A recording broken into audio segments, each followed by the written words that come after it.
Selamun Aleyküm. Şu anda Afganistan'dayız. Herat ilinin Zindecan bölgesindeyiz.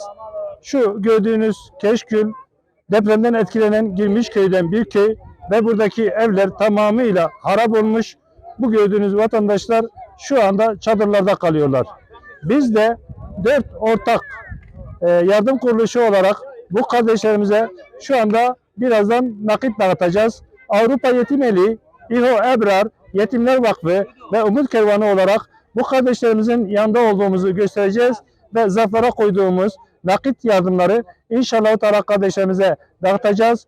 Bu nakit yardımları gönderen tüm hayırseverlerden Rabbim razı olsun. Rabbim dünyevi ve uhrevi bütün sıkıntılarını gidersin. Siz bize yardım ettikçe bizler bu mağdurların, bu fakirlerin, bu mazlumların yanında olacağız inşallah Teala. Rabbim hayır sahiplerinden razı olsun inşallah Teala. Uluslararası yardım kuruluşu İHO Ebrar olarak Afganistan'da deprem bölgesinde, Zindecan bölgesinde, Keşkül köyünde depremzedelere inşallah Teala hayır sahiplerinin bize emanet ettiği zarfları vereceğiz. Rabbim hayır sahiplerinden razı olsun.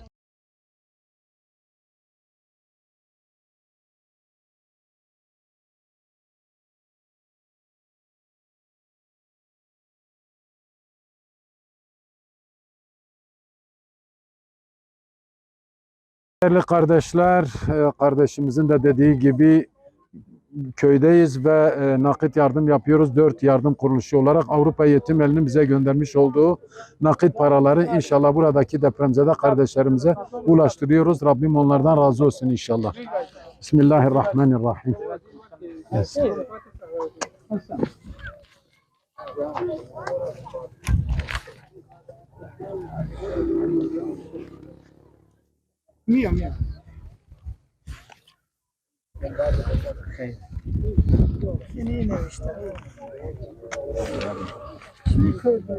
Şu anda Afganistan'dayız.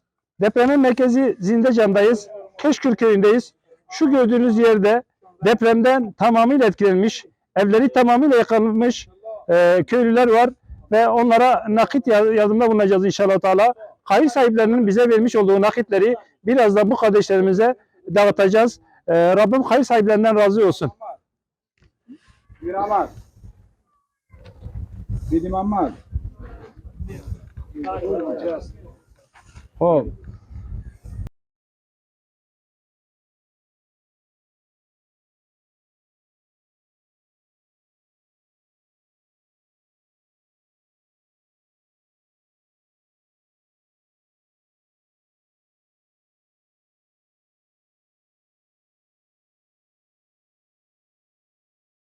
Bro. Evet değerli kardeşler, bu kez de Umut Kervanı'nın nakit olarak göndermiş olduğu yardımları depremzede ailelere ulaştırmaya çalışıyoruz. Allahu Teala kendilerinden razı olsun inşallah.